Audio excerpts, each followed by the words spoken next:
Welcome back, or welcome. For those of you who are just joining us, we're delighted to have you with us today.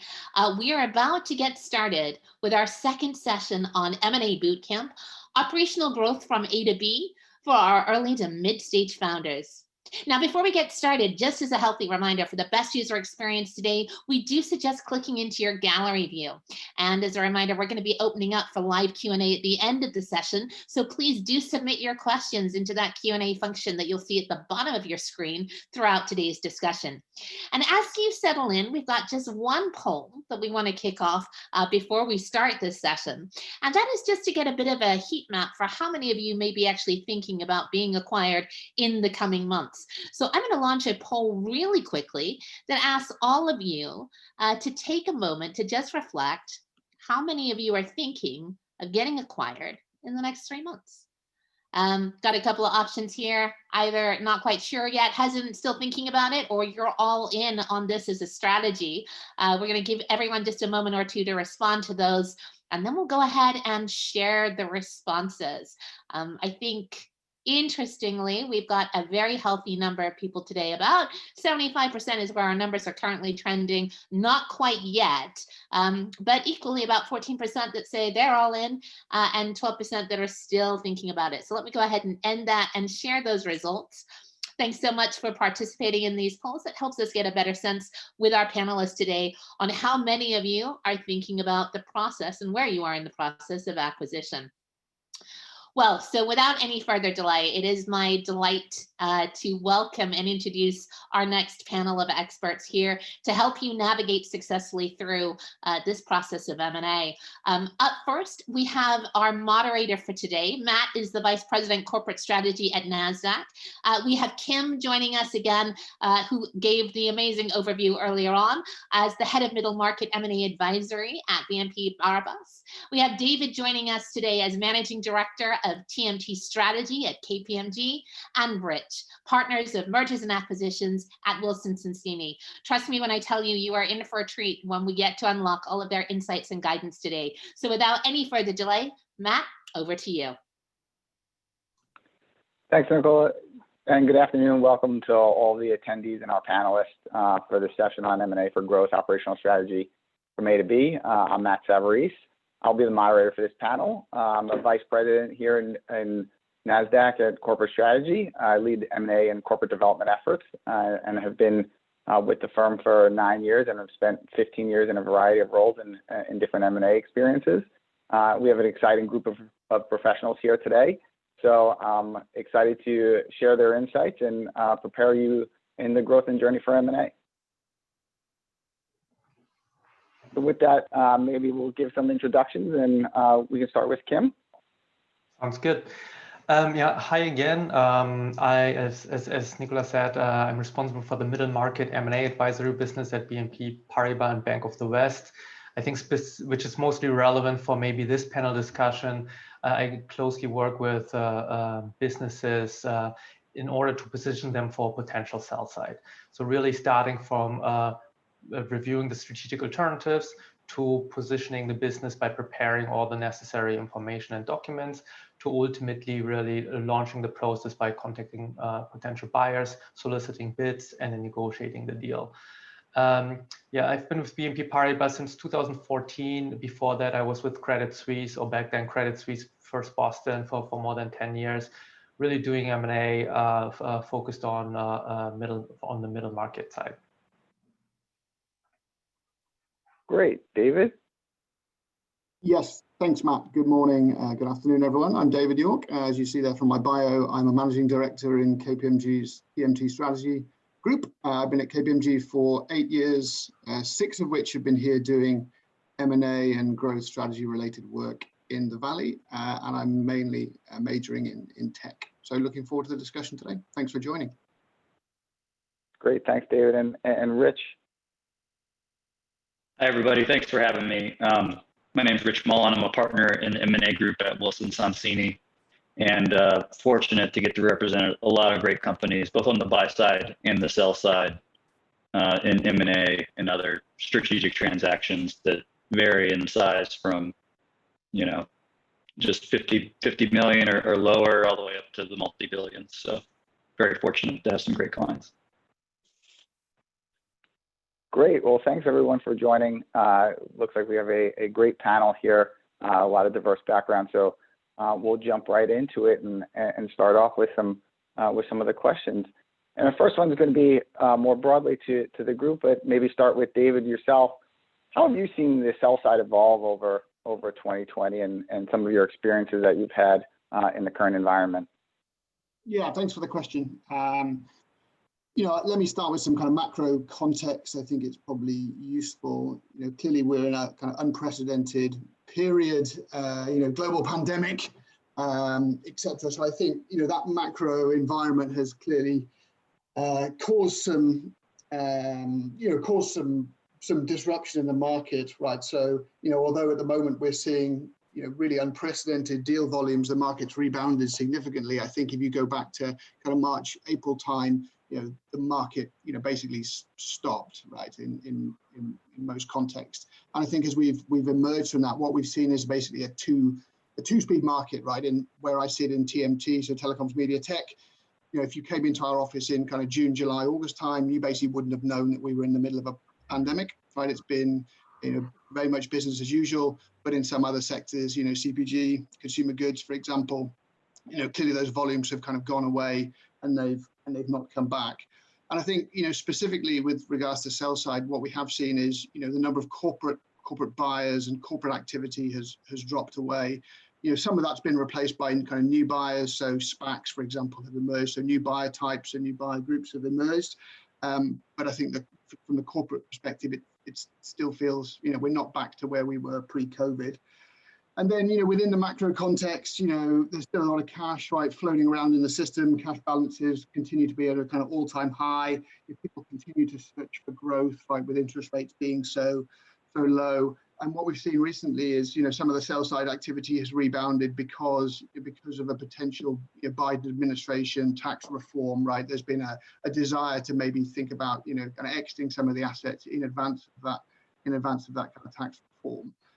I think the other thing that's interesting is we then reflect that onto KPMG's business. So where I sit, we do buy side work, we do sell side work, and we also do broader kind of corporate M&A. And I think, in our business today, we're almost back to pre-COVID levels, which I think is terrific. And again, from a tech perspective, we're stronger than we've probably ever been before. But again, I see some of that kind of sectoral uncertainty in our business too. And, some of my colleagues who address other markets have not rebounded in quite the same way.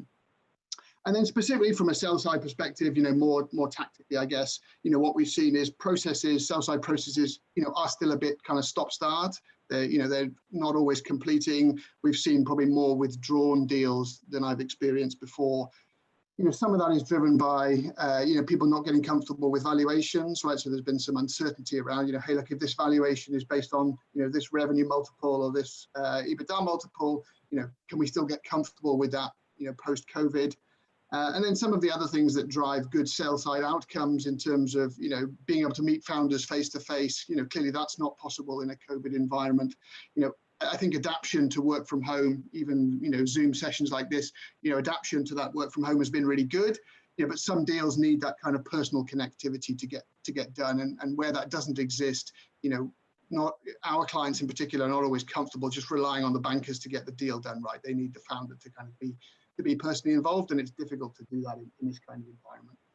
I think one other point is, what we're seeing is more kind of soft processes, I would say. So, typically from a sell side perspective, people going out to their most likely buyers, the top 10, 15 most likely buyers and saying, hey, look, can you meet this valuation, rather than running a, kind of more onerous process, if you like. And then, specifically, we are doing a lot more sell side Q of E type work, right? So can we help the sellers to get more comfortable, and can we show the buyers, the validity of the kind of underlying earnings? So we've definitely seen more sell side Q of E type work.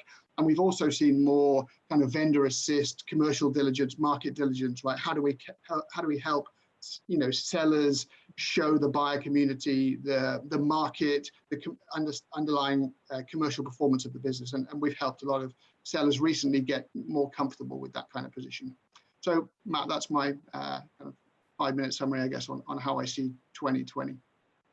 Great. That's super interesting. And Rich, from your perspective, when we think about all the comments that David made around some of the maybe the slowdown and now the ultimate pickup that we're starting to see a little bit in some certain sectors, are there different things that you're seeing maybe coming from the legal side of the equation and understanding how people are approaching 2020 differently? So I think one thing that I would say that to touch on what David was talking about is preparation and planning is super important right now. If you're a seller and you can get a data room organized before you ever really engage with a buyer, you're ready to go. You get a proposal, and you can open up the data room and let people dig in right away. Anything you can do to sort of make that process be efficient and smooth, that's going to be the best thing. And that's not so much a legal thing and more of a project management point. But everything you can do to make the process smooth for a buyer, it's going to be much better as a seller, because as David was saying, there's a lot of buyers that are a little bit tepid in dipping their toes in the water, wanting to do M&A. Maybe they got approval from, whatever committee does that internally for them to take a look and within a certain valuation potentially do a deal. And if the process is taking a long time because the seller is not organized and not ready to go, that can jeopardize the deal. I had one deal earlier this year where the target company was super ready to go. We had a data room. We were able to open it up for the buyer basically 2 days after they gave us, and we signed a letter of intent. And the process still took the buyer a couple months. So it's taking buyers a lot longer right now to do deals. So from a project manager perspective, you want to be organized and ready to go. And then from a legal perspective, I think in a lot of ways, the terms that get negotiated are not all that much different right now. For sellers, it's still super important to think about closing certainty and certainty of keeping your consideration around indemnity and things like that. There are things around the edges around MAE type definitions and whether or not effects of COVID are going to get excluded when you're negotiating what potential outs in a transaction might be. So it's important to think about that and how in particular will affect your business as a seller, because every company is a little bit different. If you're a company that has hardware devices, medical device company, or you're making a box that goes in a customer's location on-prem communications product or something like that. Inventory levels will be important. You might have been affected from your supply chain, and that's important to think about. Some buyers are expecting there to be a certain amount of inventory when you get to closing. And that might not be possible depending on how your supply chain has been affected over the course of the year. So thinking about that and negotiating terms around that are important. And for SaaS companies, which a lot of our companies are, there hasn't been, in my experience, too much of a difference in the terms that ultimately get negotiated and what matters in a day-to-day M&A deal, whether it be in 2019 or 2018. Those specific COVID effects aside. Great. Well, that's a great segue to the next question here. Really to Kim, I mean, 14% that were all in and 17% that were considering it. But I think some of the question is when it really is the right time to start thinking about M&A over the course of the life cycle. Yeah, sure. My personal opinion, and it's almost never too early, right? You want to make sure that you're prepared in order to avoid any uninformed or rushed decisions. You really never know when someone potentially approaches you for potential acquisition, for partnership, or what have you. And I've seen a lot of clients just dismissing the sense of being a potential M&A target because they think they're too small. And yes, large corporates and private equity firms, they generally target more sizable acquisitions with a track record of recurring and growing revenue, but there are always exceptions. But then also you see a lot of portfolio companies of sponsors, right, who are actively looking for bolt-on acquisitions as part of their roll-up strategy. So those deals are certainly much smaller in size, and therefore smaller startups are very relevant here. And then also a lot of startups buy other startups these days, right? Given that they're really well funded and have money also not just for organic but also inorganic growth. So I think it's very important for businesses to be proactive very early and evaluate the options and then know what's out there, right? So screen your competitive landscape, make sure that you're aware who is actively acquiring in your sector, and then network with industry participants, with the VC guys, PE guys, with bankers, consultants, and what have you, right? The worst thing which can happen is you just create established relationships, right, further, which could be very valuable further down the road. And I've seen clients, especially startups or small businesses, being particularly more successful if they had a person within their organization dedicated to M&A, really driving that dialogue, which, yeah, to position them ultimately for an exit further down the line. Great. You mentioned kind of building that network and that personal relationship, and David, you mentioned earlier kind of some of the challenges that some folks may face. So do you have any, Dave, maybe do you have any kind of views in terms of how to build that initial relationship, and how we can help folks can be a little bit more attractive as the M&A conversations start to take place? Yeah, I guess there's a couple of aspects to it, and clearly it depends, right? But I think, you know, from how do companies make themselves attractive in this market or in any other market? You know, for me, in the tech sector where I sit, it's still really all about growth, right? So how do we showcase our growth potential, either, you know, and also the growth that we've historically been able to achieve? I think, you know, one slight nuance, or one thing we're seeing a little bit more in recent times is also, you know, do the sellers understand their cash burn, right? So are they cognizant of the cash that they're kind of currently churning through? Do they know how they're structured, and do they know how they, you know, how that cash burn is going to kind of decrease, and how they're going to get additional operating leverage moving forward? And I think having, you know, both sides of that story in concert is really important, right? So we're going to continue this growth trajectory, we're going to accelerate this growth trajectory, but hey, look, you know, we're not going to just burn cash like has been done historically. You know, we have a good handle on cash. We know where it's going. We know we're investing, and I guess we know how we're going to ultimately get leverage out of the business. And I think, you know, speaking to some of my, you know, we have an investment banking part of KPMG too, right, which does mid-market, and I think, you know, their view is that kind of rule of 40, right? So the growth rate plus the profit margin, you know, exceeding 40%. That kind of rule of 40 has really kind of come to the fore and come back a little bit in terms of, you know, people really focusing around that. So I think that's the, you know, and, you know, clearly a lot of that is driven by, you know, hey, look, do you have the right product? Is it in the right market? Do you have that kind of product market fit, right? And basic kind of 101. But I think the point that Kim was making is more around also, you know, that kind of personal connectivity, right? And having a personal network, being able to sell your business inside that personal network, and just kind of getting out there, meeting people and getting a reputation for that. But I think there's, you know, hey, that we want to show the businesses, you know, has great potential, right? It's operating in the right market. And then, you know, we're able to sell it by getting out and meeting the right people who can help to do that. Yeah, and it's interesting, David, right? When I think about what a seller can do to be attractive, everything you just hit on is absolutely super important. Do you have a great product? Do you have good growth prospects? Do you have good people is also very important. And those are the types of things that are going to get a buyer in the door and have them be interested in you out the gate. But it's also important that you don't make yourself unattractive in other ways.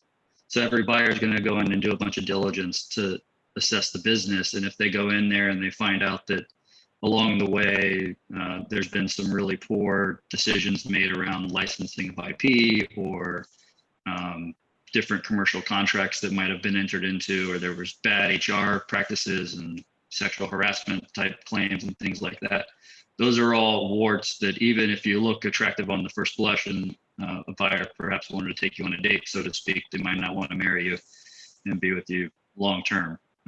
So, it's important to make sure you focus on that positive stuff that, on its face makes for a very good business.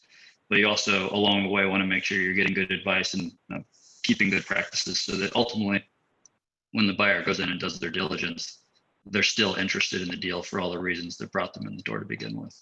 Yeah, no, I know we're going to speak about preparedness shortly, Rich, but I agree, man. I think, getting your ducks in a row, right? Making sure you can answer all of the questions that, a buyer will pose about your business. And again, we've seen deals go sour, right? Because, hey, the buyer just can't get comfortable, right? With, hey, look, what's this?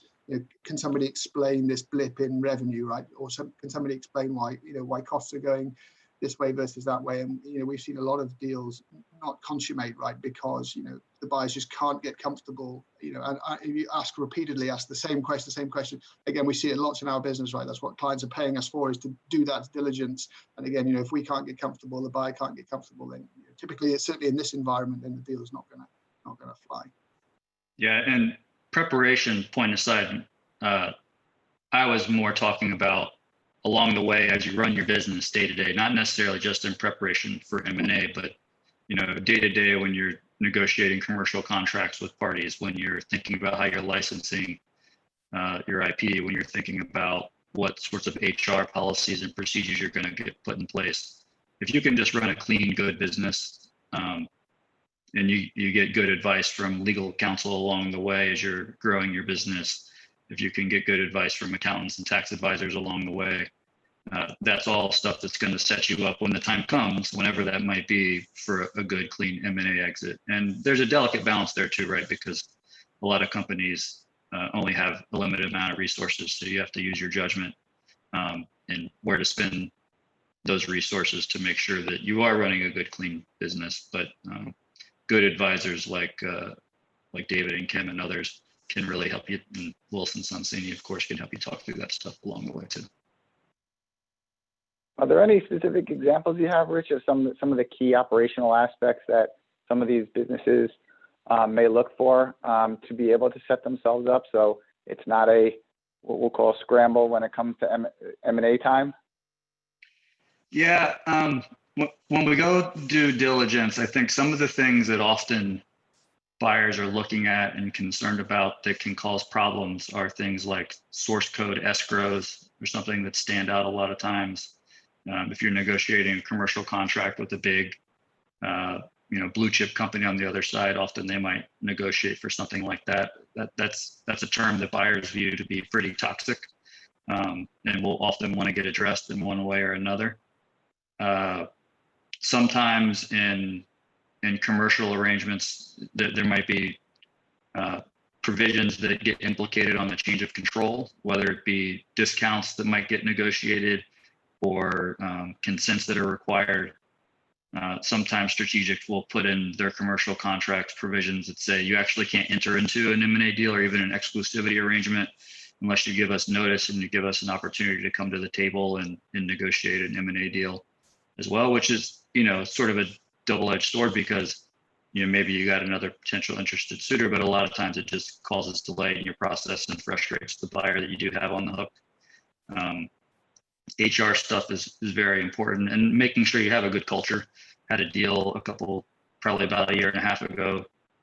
We got very far along, and late in the process, it became known to the buyer that there was sort of a bad corporate culture there going on around sexual harassment type issues and things like that, and that killed the deal.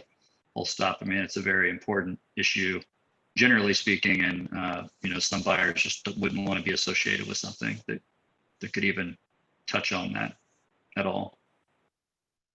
Yeah, culture is very interesting. It always plays into a lot of the M&A discussions, whether folks are interested in companies or founders looking at their ultimate exits, and that kind of brings me to some of the inbound and outbound requests when it comes to M&A and what founders really need to think about, both if they're getting an inbound request, but also importantly if they're going outside. So Kim, I don't know if you can provide some insights, maybe some advice on what to think through. Yeah, sure. I think before really going outbound, I would highly advise for them for companies to really think of whether the timing's right. One, from a standpoint of the business, where are you in your business cycle, right? If you were to sell yourself now, are you leaving a lot of money on the table or not? Or if you think there's a lot of growth behind the business, but you can't handle the growth, right? Then yes, it might be the right time to do so, right? But also more on a macro level, right? Where's the economy right now, or what are the geopolitical risks right now? The election is upcoming. Maybe see where this pans out and how this impacts M&A deal making going forward, right? And then, of course, also consider your alternatives before you go out to sell your business. That is, maybe you just need a minority stake sale to monetize part of your investments, and you continue running the business and taking to the next level. But there are other alternatives like partnerships, JVs, or even mergers, or going public, right? Via an IPO or direct listing. So just make sure that that you explore all the options before you do so. But once you decide to sell, just be mindful that a sell side process is very time consuming. And as David and Rich said, you really need to have your ducks in a row and spend significant amount of time with preparation, meaning getting your financials right, getting the operating metrics right, and having all the materials ready for the buyers to actually do their diligence efficiently and effectively, so that you can get a deal done.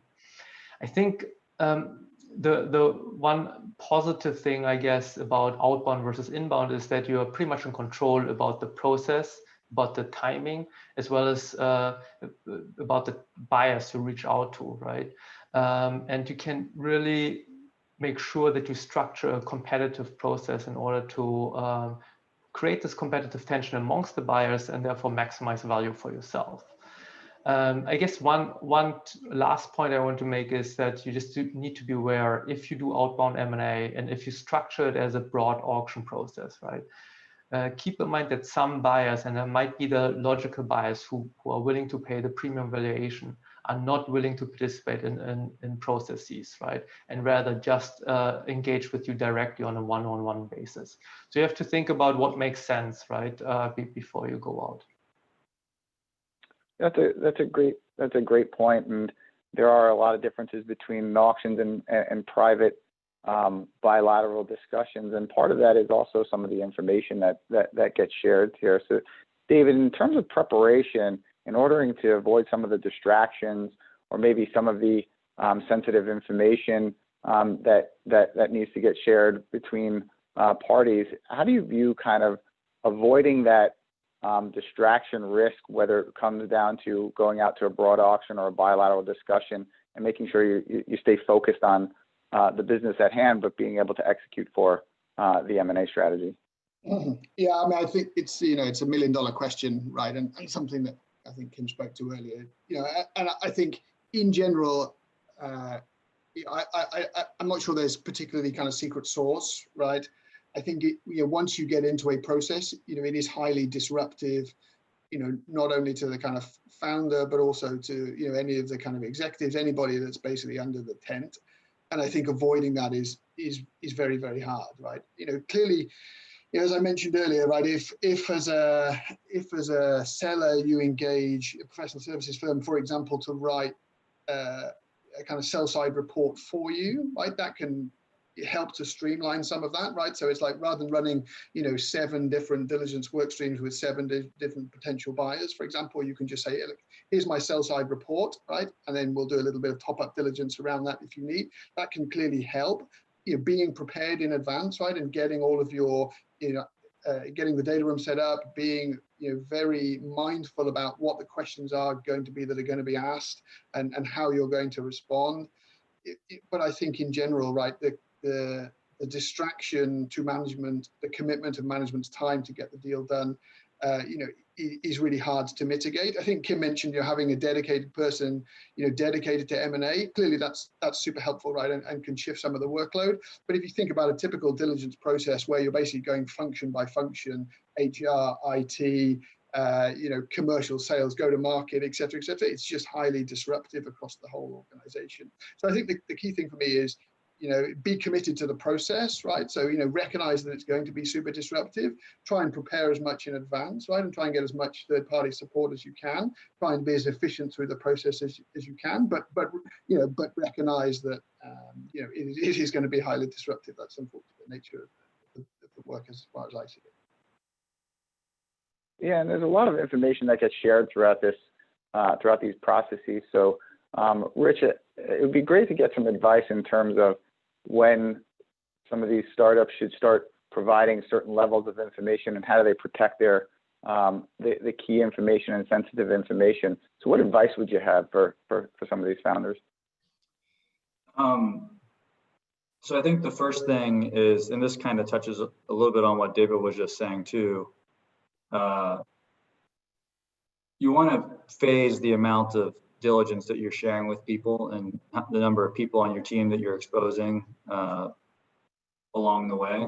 So usually the initial discussions might just be with the CEO or CTO, very senior employees, officers, founders, those types of individuals. And you might be sharing high-level information about the product, about financial performance and things like that. And you're not really sharing a lot of deep dive diligence information. So you want to stage what you're sharing and when you're sharing it until you feel confident that there might be a real transaction on the line. And early on, it'll be important to make sure you get a good quality M&A NDA in place that not just covers your own confidential information, but also things like the fact that discussions are even happening between the parties, which arguably doesn't really fit within a normal defined term of confidential information in an NDA. You might think about negotiating for a non-solicit, depending on who the potential buyer might be, to protect your employees, those types of things. And so getting a good NDA in place, having a good phase process, and depending on who the buyer is, you might also think about what's called a clean team arrangement. So if a potential buyer is a competitor, you would have a more sensitive process where things like pricing data, product roadmaps, detailed information about your IP and your employees' compensation, things like that, you would subject to a more stringent process where there's a separate NDA that gets entered into and a very refined and defined process that governs how you share that type of information and who on the buyer side can take a look at it. So for example, you wouldn't share pricing information with somebody who's not, who might be a day-to-day sales representative or in charge of setting pricing for the buyer, just to make sure that that information won't be used in a way that could harm your business. And in addition, those types of arrangements are in some situations, depending on who the buyer is and whether or not there's potential competition between the parties, might even be required by the antitrust laws. So making sure you get the proper legal advice and procedures put in place early on can go a long way. And things like IP, source code, things like that, I think it's very rare to actually share your whole code base, for example, with a buyer. You might share snippets, you might do a open source code scan, Black Duck, something like that, where the buyer uses a third-party vendor to go in and assess open source issues and other code issues. But just being mindful and getting good advice from advisors again, and following a tight procedure can be the types of things that you would protect yourself in the long run. That's great. And now that we kind of have some of the keys to getting that information and making sure that we're sharing it appropriately, Kim, what kind of tactical advice do you have for some of the startups that may be looking to sell today, whether it be to a strategic or sponsor, and what kind of differences do you see there as well? Yeah, sure. So it really depends, just because the uncertainty in what's going on in today's world, right? And I would say if you consider yourself as a pandemic resilient business, meaning that since COVID hit, you have been doing relatively well with flat to potentially even growing top line and strong profitability. I think even in today's market, you might do relatively well as of today. Having said that, with the volatility in place, with valuation levels still relatively high, but uncertain of where they will be in the next couple of months, there's certainly some risk involved, execution risk, valuation risk, and what have you. So just be mindful of that. I think otherwise, if you have been struggling during the pandemic, it makes it a bit more difficult. Buyers are certainly pickier. Yes, they're still aggressive, both corporates and sponsors, but mostly for those resilient crisis businesses. I would say for the businesses which haven't been doing too well, you could be subject, of course, to depressed valuation levels, right, which you want to keep in mind. So with that, I would say that it might make more sense rather than launching a broad auction process with formally going out to 50 plus buyers, to do maybe one-on-one fire chats with select strategics, or maybe even select sponsors if they're very familiar with your business and with your sector, right? And not necessarily officially be up for sale, but do some market testing and see what their level of appetite is and with engaging with you more seriously, right? So do that test first, that market test first. And then once you've collected some data points here and there, and maybe markets actually have normalized or stabilized, you can reconsider of whether you either engage with a few parties you have been initially testing the appetite or formally launching a broader auction process. Great, and you touched upon also on valuation. David, you mentioned earlier kind of the rule of 40 in terms of how folks are looking at some of the SaaS businesses in terms of, the rule of 40 being, growth plus margin, getting to that 40% range. So I'd be interested to hear your take and some of the guidelines on how people think about valuation and what's really driving valuation. Are people looking more at that rule of 40? Are they looking at revenue growth or cash flow, especially for some of these startups that also may be cash flow negative? Yeah. Okay, sorry, David, go ahead. Sorry, no, go.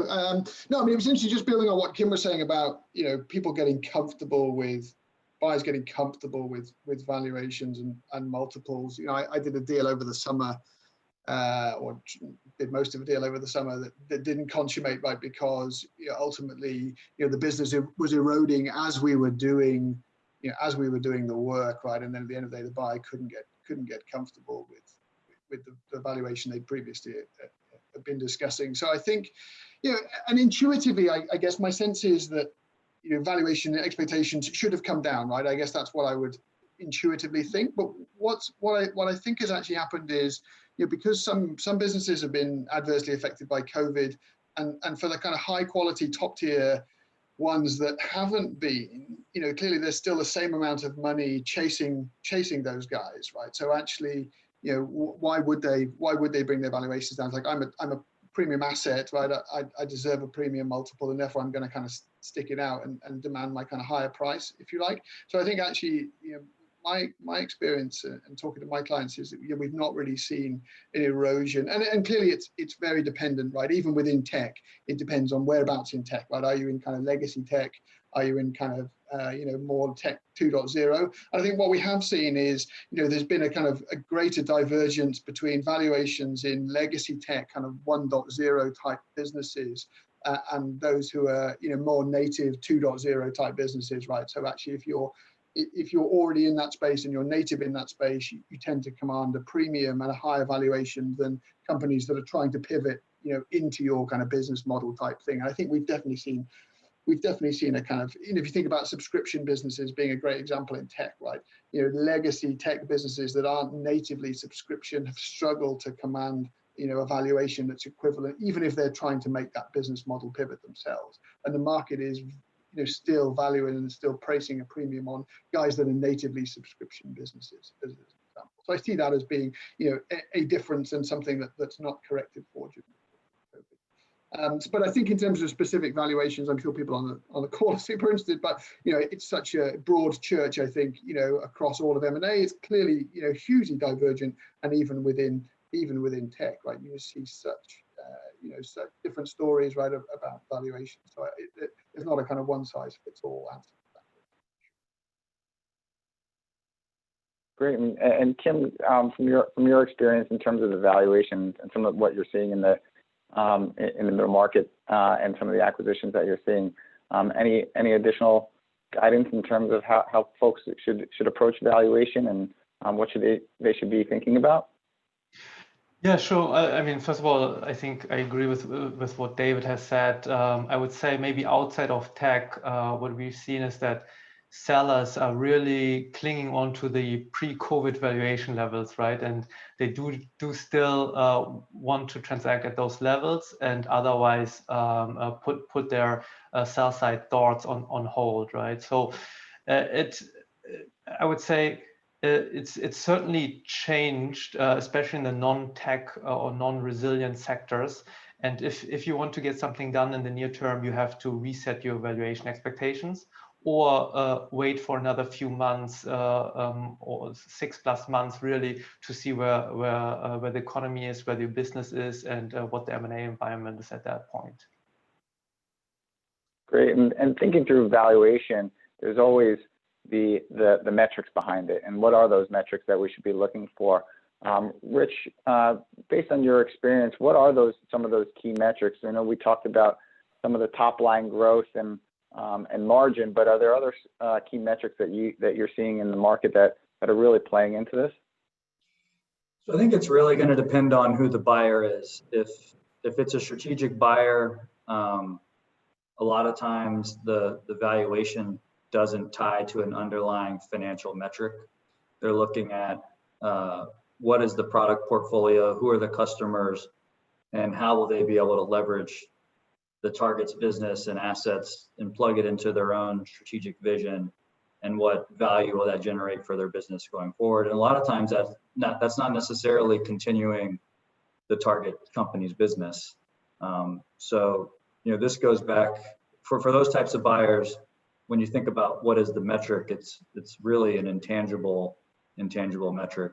And I think it goes back to something that Kim and David hit on earlier, is if you can build a good network and build good relationships and be able to explain all those little bits and pieces about your business to the head of corporate development at big public tech company A, that'll go a long way. In my conversations with a lot of my buy-side clients, who a lot of times their valuations aren't necessarily tied to something like what is some measure of ARR or something like that. They have overwhelmingly said that their strategic vision and approach to M&A hasn't really changed. They're still looking for a good strategic fit, and they're not trying to go out and buy companies on the cheap, because that wasn't really the way that their M&A model is built anyhow. For a company, for a buyer that's a financial sponsor, someone like that's really focused on the financial metrics, that's going to be a top most important thing. And how can you have a good financial profile, hitting all the points that David was just talking about: good growth, good ARR, and importantly, what is your cash management like? And that's not just for purposes of the buyer's valuation, but also for you to survive the M&A process. You got to be mindful of what are your resources and how far out does that runway get you, because to Kim's point, and something that's been reiterated a few different times, the M&A process is taking a long time, longer than it might typically. And a lot of companies are at a point where they don't really want to do a financing right now because it might be a down round or something like that. So you got to be mindful of your cash burn. And then buyers, I've had a few buyers in deals lately be very focused on what is the cash burn of a business, which you might expect for an early stage company or someone that maybe is just really hitting their revenue and isn't cash flow positive right now, that a buyer would expect to buy a business that has negative working capital, or when you set cash aside and is otherwise churning through cash.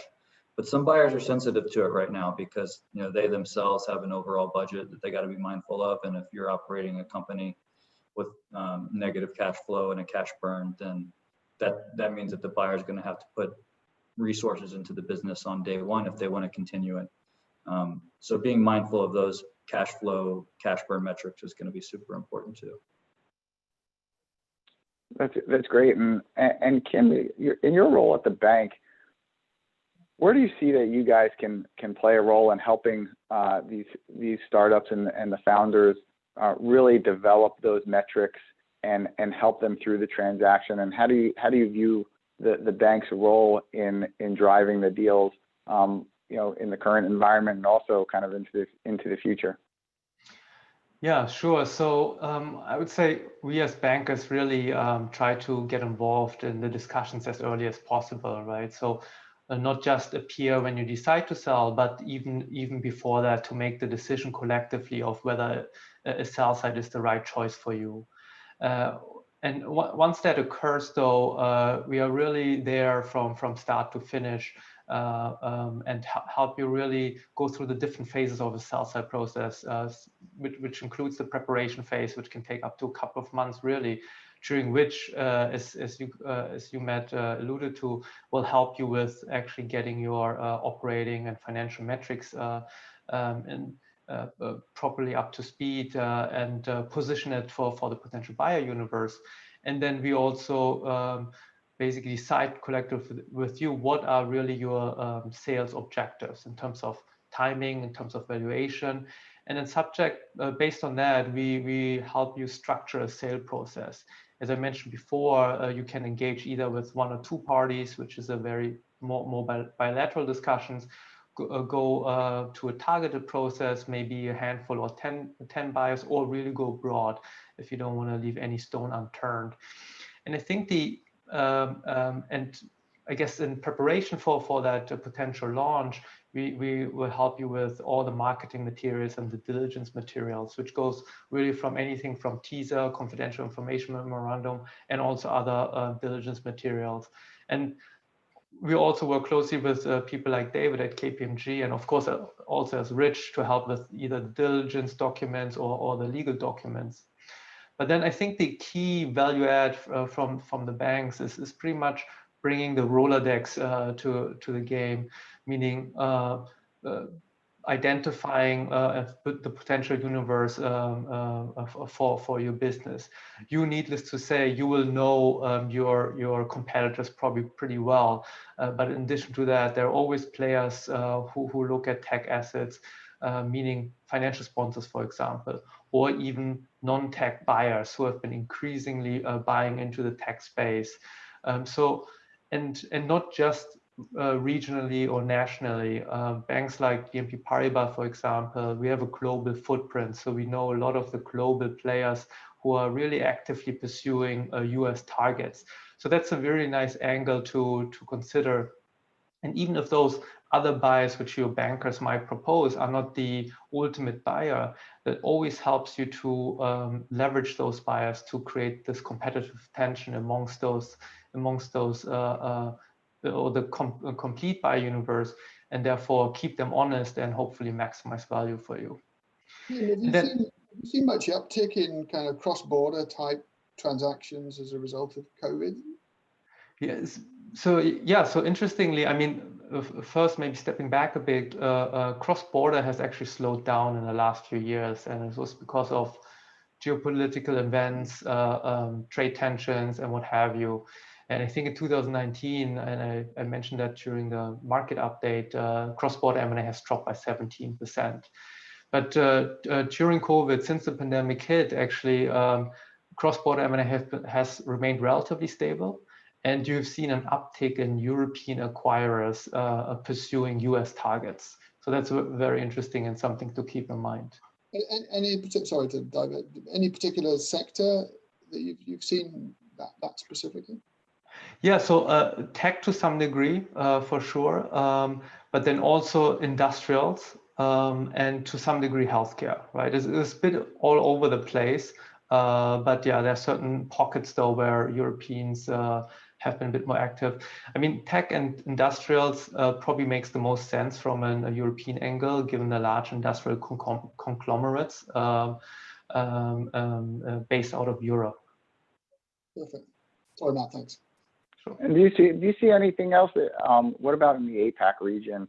Do you see any uptick in activity out there? In terms of cross-border in particular, or just generally? Yeah. Generally and cross-border. Yeah, so APAC is an interesting region. Certainly in Q2, like all other regions, M&A market crashed just because they have contained the pandemic relatively well, meaning very localized and very strictly really moved away from the pandemic. They have done extremely well in Q3. There are year to date, the only region where actually M&A volume is up compared to the prior year in 2019.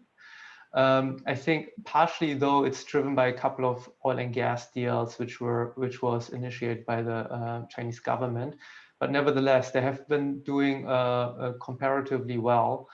In terms of cross-border, it's certainly less active because of trade tensions, because of regulatory scrutiny. But still, they've been considering pursuing deals in the US, but more and more so outside of China. Great. And one of the things that we've touched upon with, whether it be local deals or cross-border deals, it seems that especially in this environment, preparation is the ultimate key. And you guys have hit on it in several different ways. So I'd love to kind of have you guys each speak to some of the most critical aspects of preparation for some of these smaller startups, and what if you had one piece of within your preparation toolkit that really needs to be on point, and especially in this environment, maybe going into the Q4 here and into early Q1, what would you say if folks are really looking at trying to get deals done? What is the single most important factor from your perspective on that preparation point? Maybe we'll start with David or Rich. Yeah, I'm happy to start. So I think in terms of being prepared, there's obviously some kind of, really kind of in the weeds type stuff, right, which we can touch on in a second. So, what artifacts do you need in the data room? I saw there was a question on the Q&A right around that, and I think there's plenty of literature available about what specifically you should be thinking about for your data room. But I guess if I take a slightly more macro view, right, I think getting internal alignment and kind of commitment around a deal is really important, right? So does everybody involved understand what they're trying to do, and is everybody kind of on board for the potential potential event? Because I guess this is probably more applicable to a slightly larger seller, but quite often corp dev will run with a particular idea about a kind of divestiture, right, or a spin out or a carve out or something, but making sure that everybody in the organization is aligned around the strategic rationale for doing that, right? What would you gain by doing that, I think is really important. And I think understanding the kind of financial position of that, right, once we carve out this business or entity, kind of what is the pro forma profile of what's left, right, and what strategically are we losing, and what are we going to do with the business that remains. So I think getting that internal alignment, understanding the financial position, and then the third thing I think is how do we kind of think about planning and wargaming what that carve out or sales process would look like. So Rich mentioned it a little bit earlier. How do we think about splitting or reassigning some of the contracts we might have? How do we think about the impact on our systems, so like CRM or IT systems? How do we think about TSAs, right? So once are we going to have to provide a service as part of the sales kind of process? What's in, what's out of what we're selling, etc. And then from a standing up the new entity, right? What are the kind of stand-up costs and add backs that we need to think about? So I think just planning and thinking through that and being thoughtful and mindful is really helpful. And then I think more tactically, how do we think about the run rate for the recent performance, right? So, if we kind of add back in the COVID related impact into our EBITDA calculation, so we get to something like EBITDA, right? Can we stand behind that and say, hey, look, in a COVID adjusted world, it would have looked more like this, right? And can we get kind of comfortable that we have the supporting data to support that kind of view? And then I think in the, as I mentioned, the data room, getting, if there are specific areas of your business that you'll get questioned on. So you do typically in tech, right? How does bookings convert to revenue, for example? Hey, it's asked in every single diligence that I've ever done, right? So actually being prepared, being thoughtful around, hey, look, someone's going to ask this question, and we need to have the kind of supporting data that supports this, and we need to have all of our data books in order, etc., so we can provide that. Because otherwise, as I mentioned at the start, right, the buyer will lose confidence that you don't really know what you're doing, and you don't have a good handle on some of these drivers of your business. So, do you have the right records, the right historical views to support, this kind of Q&A that you're going to have to go through as part of M&A?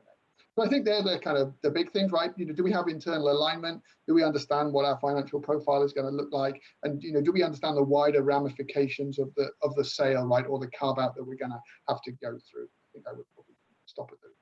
Rich? Yeah, and I think like David said this, and Matt said too, that this hits on a lot of the points we've talked about throughout. Staying organized, staying coordinated.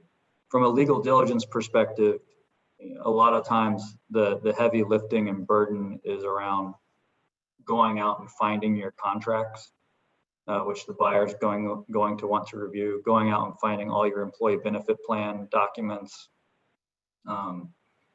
basically knowing where all the different pieces of paper are in your organization. And if you can front load that, have a good organized system up front, when the ultimate request list comes in, whether it's from your advisors in preparation of a sale, or from a buyer who brings an unsolicited proposal, if you know where everything is, it's going to make the process go a lot smoother. And if you have it organized and ready to go, and from a little bit of a more higher level organization coordination point of view, I think having a good governance procedure in place and making sure that your board and your management team, has a good cadence for meetings and will be available and ready to engage in discussions on a process. A lot of times, these M&A transactions hopefully will move very quickly for the seller and you can get through them, but that requires a lot of time and attention, not just from the management team, but also from your board of directors. So making sure that they're in tune and aware and ready for a process and available for deliberations and discussions. And then one thing that I've seen some founders lose sight on every once in a while is that to get if you're selling your whole company or even a majority of your assets or something like that, to get that transaction approved, often you'll require stockholder approval. And most of the time in private company deals, the vote is around the board or with entities that are affiliated with the board or friends and family type people. But every once in a while, you'll have a situation where you have to go beyond that stretch, and you may need to coordinate with some stockholders that wouldn't necessarily be in the know on the transaction. So keeping that in mind and prepping and planning for how are you going to approve the transaction and think about the transaction from a board perspective. Maybe that means forming a subcommittee that's nimble and tactile and ready to go. And then also, what's the shareholder outreach going to look like? Are you going to be able to get the appropriate shareholder vote? And the shareholder vote too, by the way, that goes to the valuation point, right? If it's a home run deal, it might be easier to get shareholder approval. If you're in a situation where it's a down sale and some of the preferred stock might not be getting their full liquidation preference back, or there's very little money going to common, that can make for a harder approval process, even at the board level.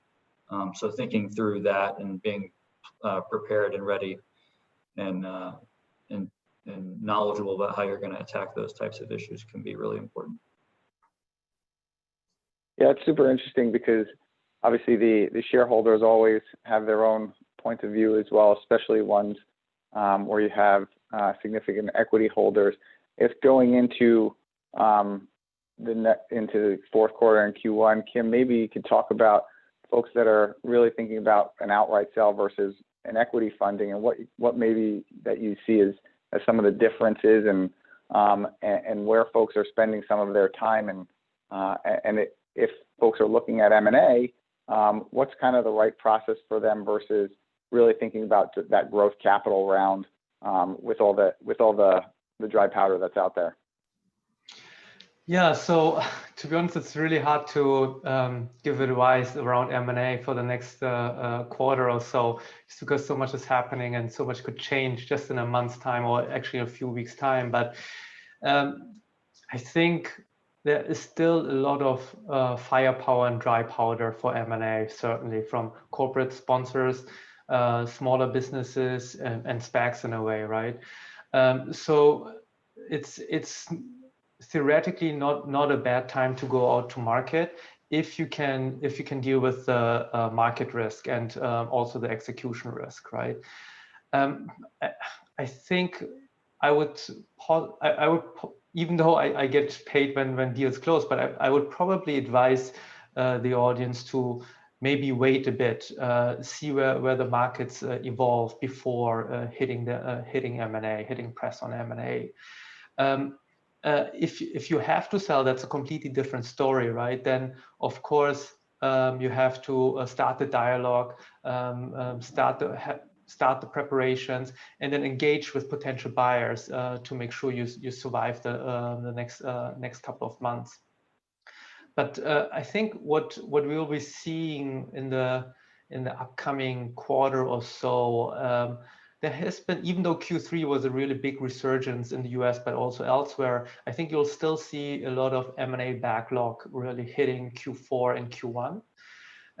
And also there are to some degree defensive deals happening where companies in more struggling business sectors really trying to acquire other businesses in the same sector to get that scale in order to maneuver through the pandemic.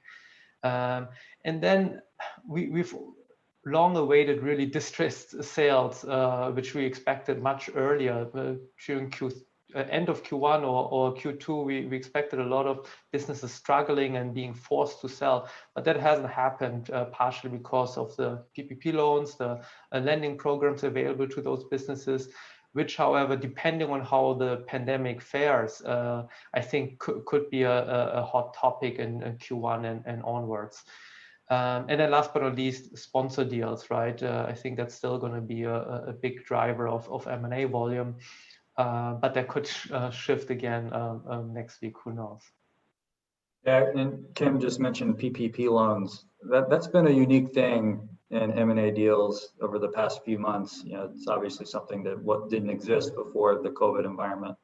And the SBA recently issued some guidance on how those might get treated in the deal. But broadly speaking, almost all those PPP loans require lender consent to do a merger. And if you don't get the consent, then the whole loan comes due and payable. And obviously sellers don't want to have to pay that. They don't want that to reduce the purchase price. And that's a point of tension with some buyers right now, because there's a number of buyers that just don't really want to be associated with the PPP loan. And even if you get the lender consent, you know, that might give a couple months where that PPP loan is technically sitting with a subsidiary of, you know, some public company that might not want to be associated with a PPP loan. So I would encourage everybody, if you can, if you have a PPP loan, to go ahead and get your forgiveness applications in. I think a lot of PPP lenders are now accepting those. But if you can avoid it, it would be better to have those PPP loans off your books before a buyer, you know, approaches a closing, because some buyers have a little bit of a religion around that and don't want to touch a PPP loan if they can avoid it. Very good point. Yeah. There's other buyers that are a little bit more flexible and are willing to work within guidelines where you set up an escrow fund for the PPP loans. It's usually separate from the indemnity escrow fund. But you know, like I said, if you can avoid having to deal with that situation, all the better. Great. This is super insightful. I guess for each of you, I'd love to kind of get, we talked about preparation across as kind of the one bigger themes, but throughout this conversation, we've had a few different themes that have come up. So I'd love to get each one's thoughts on, you know, if you were one of the startups and one of our audience members here that's considering an exit in the coming months, and what's kind of the big takeaway that you would have and how would you execute on that? Maybe David, if you want to kick off. Yeah, I mean, I think Kim made a really good point, right? Is, timing is everything, and being thoughtful about timing, because clearly you don't want to leave, money on the table. And I think, it's a really interesting time, in our profession. I think, clearly we're coming off the back of a global pandemic. There's, fake news aside, I guess there's no real timeline in terms of, when the vaccine will be available. Therefore, macro recovery is uncertain. And then we've got a bit of a strange dynamic happening in the stock markets too, right? So obviously, even over the last few days, there's been a fairly sharp correction. Yeah, and then hey, look, in a few days' time, you guys will be electing a new administration, or electing to keep the existing administration for another 4 years. And I think therefore I agree. I think waiting and being thoughtful is seems like sensible advice to me, right? It's like I think rushing into something to try to beat a potential sharper correction, I feel like that window has maybe closed, right? I think there was a bunch of people trying to do that and trying to get deals done before, while the markets were still relatively buoyant, and maybe before the Biden envisaged tax reform. I think that window has closed, or is closing, and I think there's just so much uncertainty in the market, right? So I think just being thoughtful around timing, I think, is what I would say, and being mindful that there's so many considerations. So I guess kind of be very aware of how the M&A market is trending, right? And if you look at the Goldman report, they're expecting a big rebound in 21, right? A big rebound. So hopefully that will for my business, and I go for Kim's business and for Rich's business, I guess we all hope that's going to happen, right? But being first into that and tiptoeing into that, I think is not where I would want to be. I would want to be a kind of fast follower, I think, when it comes to that kind of process. Yeah, and to sort of continue that theme a little bit, one thing that I would say, and this is probably true for M&A negotiation, generally speaking, but to the extent you can think about what is your next best alternative other than a sale, and have another plan in place that in the event you don't get the sale that you might be looking for, that's going to put you in a way better position, even for your negotiations, but for your business's survival and interest following that sale process that might not get consummated. So be mindful of what we talked about earlier. Be mindful of your cash burn. What are your resources? How far out does that take you? And if you need to do a financing, at what point will that come, and how long will it take you to line up that financing? I would project that it might take you longer than it would in a normal environment. But be mindful of that. Perhaps coordinate and talk to people ahead of time, gauge interest, that kind of thing. If you do happen to get a buyer that's interested, and you'll often be required to go into exclusivity with them, which most of the times will prohibit you from negotiating even a financing arrangement with someone else. So if you do it, let's say it's a 60-day exclusivity period that might have an automatic extension, that's a couple months where you're not going to be able to go talk to financing sources. So if that M&A process doesn't work out, and you're left then at the end of that 2-month period looking to have to go get financing on a very short time frame, that could put you in a precarious position. So I'd be mindful of your alternatives going in. Think about the timeline and your resources. Yeah, and Rich beat me to it. Actually, David and Rich beat me to it. But yeah, I think timing and flexibility and optionality is really key here. I think if you decide, despite of what we discussed, if you decide to go out anyways, right?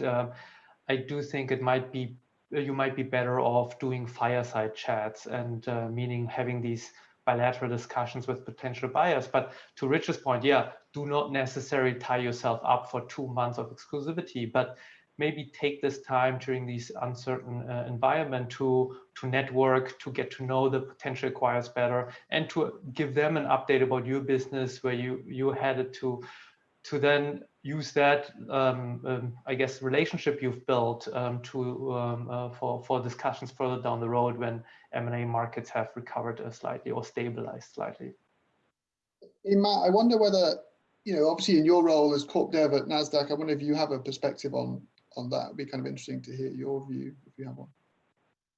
Sure. I mean, we're always looking at deals, and we kind of look at it as opportunistically. We set our strategy and make sure that we focus in on our strategy, and our strategy is really the one that drives our deal making. And we focus in to make sure it's not, there's timing aspects of it, but really we have, we look at the metrics of deals. We look at to make sure that it fits within our strategy appropriately. So, our thesis is really just not to do M&A for the sake of M&A, but really focusing it on how we can drive the business and result in growth for our businesses. And to us, that's the most critical aspect to it. If deals come along and it's opportunistic at the right timing, that's great. But we are very proactive in making sure that we're looking at the various pieces within the markets, and making sure that it has to fit the strategy. It has to, we make sure it hits the right metrics and really drives growth for our business. So as a public company, it's we're very disciplined in that aspect of it.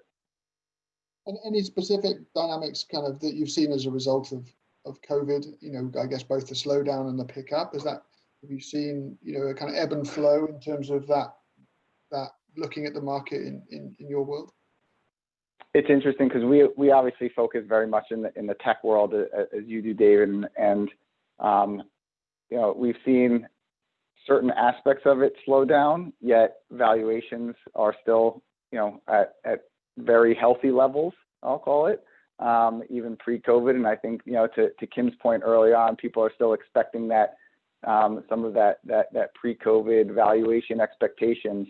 So I think making sure that discipline is there, and the companies that we look at, and whether they be startups, we have a ventures community, a ventures business as well. We look at a lot of early stage startups and Series A and B, and make sure that the companies, to your guys' points, have the wherewithal, the cash burn, the discipline of their own business, and are really on track for growth. So those are, you guys hit on a lot of the same points that we look at just generally across the market. And we expect kind of the valuations where they are. You kind of have to look at it. Does it really fit your strategy? Because especially in the tech and the SaaS businesses, and to your point, David, earlier, of the tech 2.0 versus the early, the legacy tech.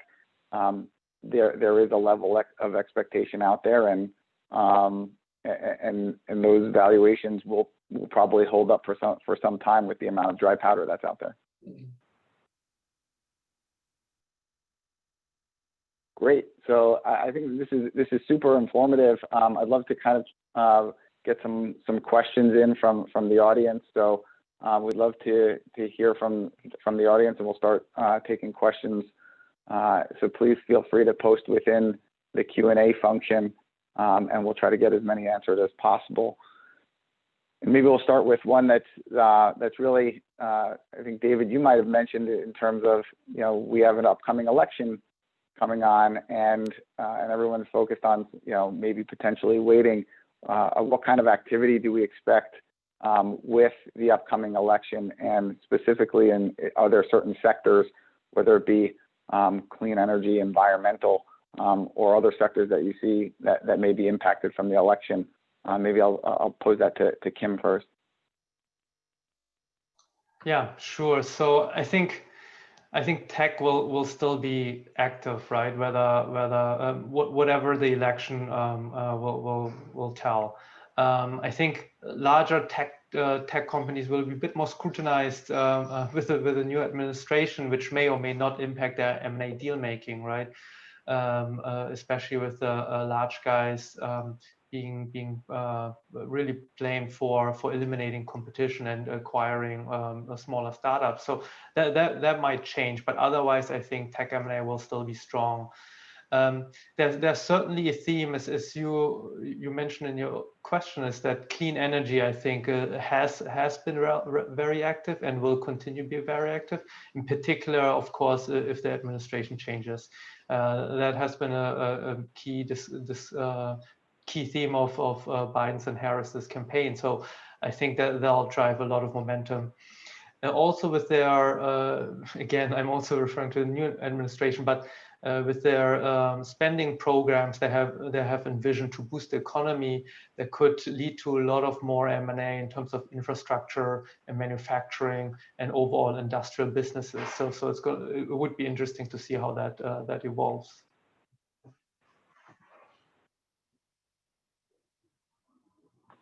Great, and Rich, maybe to you as well on a similar vein in terms of, are there specific sectors that you see, with further regulation that may be coming down, or deregulation for that matter, that may wind up as potential areas that have more activity?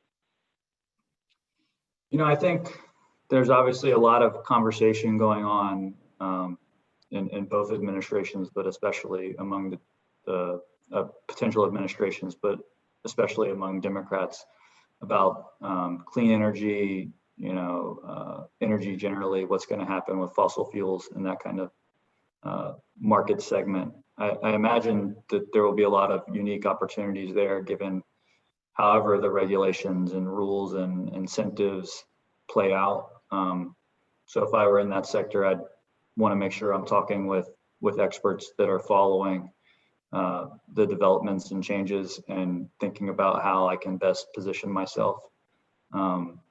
That's probably the one that stands out the most to me. My practice and Wilson's practices largely focuses on technology and life sciences. So some of the other industry segments I probably have a little bit of a less insight on. Another one that I think is interesting, and we'll see how it goes.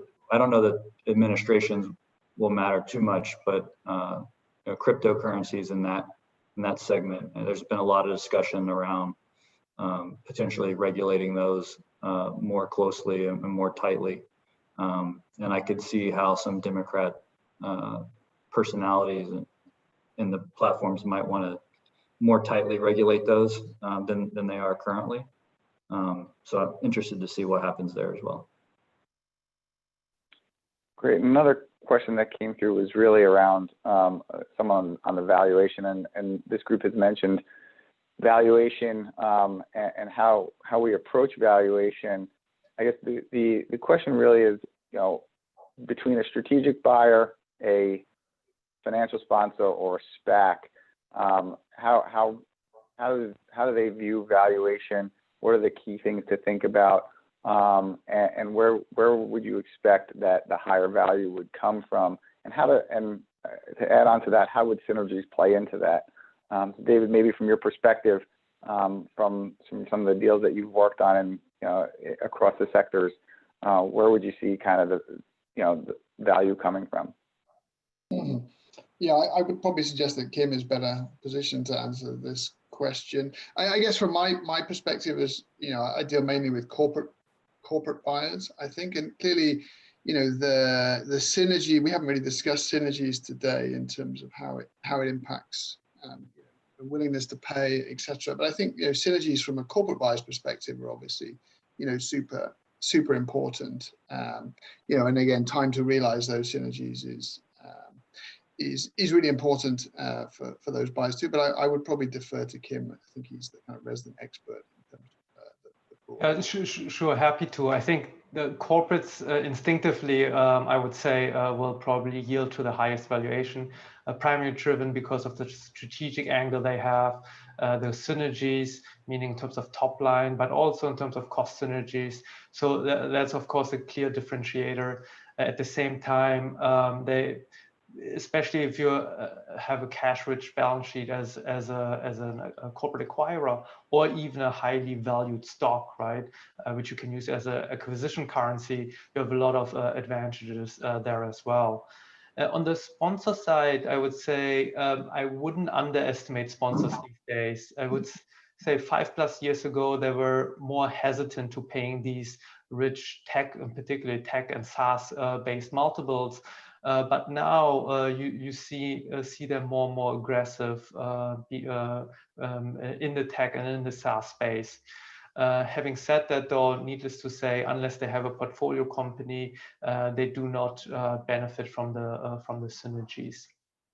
And then last but not least, but I'm not an expert with SPACs, it's interesting because unlike in IPOs, the price is actually pre-negotiated before you really list, right? So you do have some sort of say or certainty around where the price will end up at. Having said that, though, given that you usually deal with investors, again, no real strategic angle or potential for synergies. Yeah, I think the valuation question is an interesting one as you look across the different, 3 categories we all just highlighted about potential M&A deals.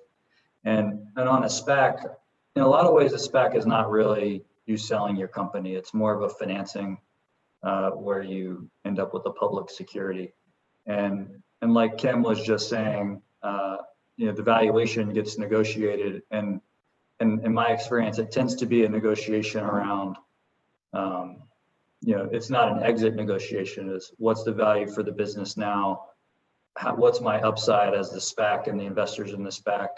And then there's some unique complexities around what the redemptions might look like, because every SPAC has,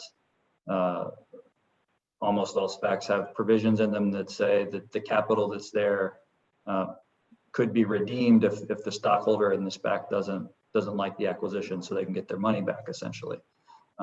So there's some unique dynamics that get negotiated around that. On the financial sponsor point, I would totally agree with Kim. I think there's some very sophisticated financial sponsors in the technology, life sciences space that maybe perhaps, call it 10 years ago, weren't stepping into those valuations, and they might now. That said, financial sponsors are incredibly sophisticated, incredibly savvy, that for their life, every day, they live and breathe doing deals. And they'll pay those valuations if they feel like it's a good investment for their portfolio, and they feel like they have to pay it. But if a seller seems incredibly eager, you're not going to get that high valuation from a financial sponsor, because that they know how to use leverage. They're very sophisticated deal negotiators and deal makers. So you got to be very savvy in those negotiations with the sponsor. And I also agree with Kim that I think from strategics, they're probably less willing to exercise that kind of leverage. They might, depending on who it is from time to time, but a lot of times the strategic acquisition is not one where they're buying a revenue stream. For example, they might not even have grand plans to continue the business, but they like the technology and they like how it could fit into their overall platform, and use it to grow their own, dedicated standalone revenue streams that they had, or to support a tangential or adjacent product that is creating a lot of revenue for the business. Great. And you mentioned, Rich, there in terms of having the companies and sponsors and strategics to look at different businesses and and making sure it's strategic. If you're one of the founders in the audience today, I guess what would be your recommendation maybe on terms of how do you really create that company that to get a deal done and not just be looked at and have it drain time from folks? Are there any key messages or key takeaways that you give a founder to make sure that they've set up to actually get the deal done? So I think you got to think about who's on the other side, and it will matter whether it's a strategic, a financial sponsor, or a SPAC, because the post-closing world in each one of those situations is going to be very different. In a strategic transaction, a lot of times the founder's business is getting acquired, and you're no longer going to be a CEO. You might not be a senior management member. You might be the head of a division, or you might be reporting to the head of a division. So, you know, and strategics are often thinking about how are the target's employees going to fit into the overall culture that we have, and, you know, how does that organization get structured? So going back to some of the things we talked about earlier, as you talk with, and you build your network and you talk with corp dev people and product leaders and division leaders at strategics, you know, to really think about where's the place where my team, my products fit strategically and culturally. Those are some of the things that are going to be really important. And then you're going to want to highlight that as you're discussing and negotiating a deal, and really think through what will the organization look like post-closing. In a SPAC deal, almost always the management team is still going to be running the same business, and, you know, there's not going to be drastic changes to it other than the fact that you're now a public company and you have, you know, all the reporting obligations. So, you know, that is a little bit of an interesting one. Maybe when you're negotiating with your targets, you can think about the ways you're going to scale as a public company and handle those new reporting obligations and just the general scrutiny of being a public company from the markets. So that's something you're going to have to think about and talk about and negotiate with the SPAC and the investors on the other side. And from a financial sponsor, it's really going to depend on who the sponsor is, what their culture's like, what their plans are for your business. If it's a bolt-on acquisition like Kim was talking about earlier, or if it's, you know, a sponsor's first foray into a particular product or market segment. But you know, if it's something like that, often the management team is going to want to, the sponsor is going to want the management team to stick around, and there might be some synergies that they want to make, which could result in some tough decisions for the business and the employees. So getting a good understanding and level set dialogue and conversation with the sponsor to understand what the post-closing world might look like, and work collaboratively together to sort of plan out what is the future of the business once it's in your hands, and how are we together, you know, assuming the management's going to stay on, how are we together going to make this the best company we can, and, you know, generate the best returns for LPs and things like that. And just quickly to Rich's point, because I think that's, I agree that it really depends on who you're dealing with, and just quickly to what I said before, right? That's why I think networking is really key to understand where each buyer, whether it's a corporate, a financial, or family office, or what have you, is about, what they're seeking. And then, as Rich said, yes, highlight those criteria, those KPIs, these particular buyers are looking out for. But sorry, David, go ahead. No, that's fine. That's fine. I think Rich made a really important point. I just wanted to build on the kind of checking your ego point. I think is really important, right? As a CEO getting acquired, or a founder getting acquired, you know, typically you don't come into the company at the, you know, you're not going to be the CEO, right, of the company that's acquiring you, and getting used to having, you know, a smaller job title, and getting used to have a lower sphere of influence, you know, and for whatever the period of your potential, you know, kind of buyout might look like. And I guess I've seen, you know, that situation really not end well in a number of instances, right, where the acquired company CEO just can't get comfortable with, you know, kind of not running the show and not calling the shot. So I think just being cognizant of, you know, hey, look, it is going to be different, right, and the bigger company culture is going to be more pervasive, etc. And can you still thrive and excel in that environment? And, you know, if you do have some kind of earnout, right, with your management team, can you succeed, and can you successfully execute that in the acquired company? I think all of those are really important considerations. Something we didn't mention today, but that kind of ego check, I think, is good for founders to do. And strategic buyers, the good ones, like a lot of my clients are, they're, you know, they appreciate and acknowledge that reality, and they usually will work with the founder to make sure that the founder understands how things will work going forward, what their role is, and generally make sure everyone's going to be happy and on the same page, so that the strategic objectives of the transaction can be achieved. And, you know, making it successful too. Those are all great points, and I think that kind of gets to the themes here, where we had culture as kind of a very critical factor in getting deals done. So that's great. I think we're coming to closing here. So I want to thank kind of everyone out there who stuck with us. I think there's a lot of great insights here, and thank our panelists for taking the time out today.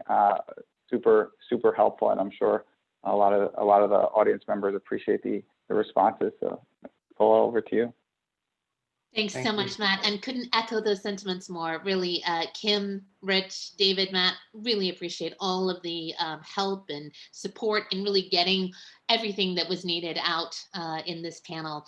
And as a reminder, for those of you who may not know, you can actually book a meeting with any of our partners today by using the link that you'll see over in the chat box. So if you'd like to actually schedule some additional time to go deeper with our panelists, they are and have been kindly available to do that.